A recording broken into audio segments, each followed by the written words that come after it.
இனிமேல் என்ன செய்யக்கூடாது, எந்த குடிப்பழக்கத்துக்கோ எந்த கெட்ட பழக்க வழக்கங்களுக்கோ என்ன செய்யக்கூடாது, இடம் கொடுக்க கூடாது. புரியுதா? உன் மனைவிக்கு எது பிடித்தோம், உன் குடும்பத்துக்கு எது பிடித்தோம், உன் உடம்புக்கு எது சரி, உன் உடம்புக்கு எது ஏத்துக்கணுங்கிறத தெரிஞ்சு அறிஞ்சு அதன்படி என்ன செய்யணும், நடக்கணும். சூடத்தை பத்தையா தெரியல.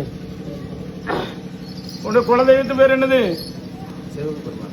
என்னுடைய குலதெய்வம் சேவக பெருமாளா? சேவக பெருமாள் சுவாமி மீது சத்தியமாக, என்னுடைய தாய் தந்தையர் மீது சத்தியமாக, சொல்லு, என்னுடைய தாய் தந்தையர் மீது சத்தியமாக, என்னுடைய மனைவி மீது சத்தியமாக, என் இஷ்ட தெய்வத்தின் மீது சத்தியமாக, இந்த மலையாள கோட்டை கருப்பசாமி மீது சத்தியமாக, இந்த இடத்திலே இருக்கும் சித்தர்கள் மீது சத்தியமாக,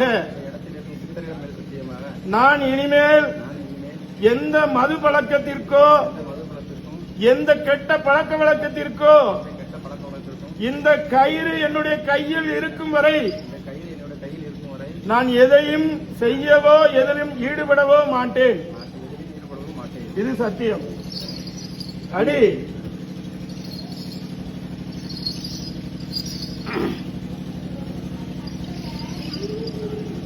சரியா?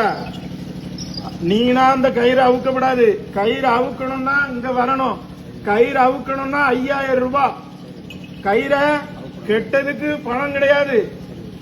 கயிறை கெட்டதுக்கு பணம் கிடையாது. அது உன் அன்புனால வைக்கக்கூடியது. கயிறை அவுக்கணும்னா 5000 ரூபாய்.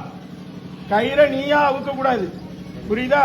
அப்படி கயிறை அவுத்தே ஆகணும்னா 5000 ரூபாய் ஐயா கிட்ட வச்சுட்டு வந்து அவுத்துட்டு போய்க்கிடணும்.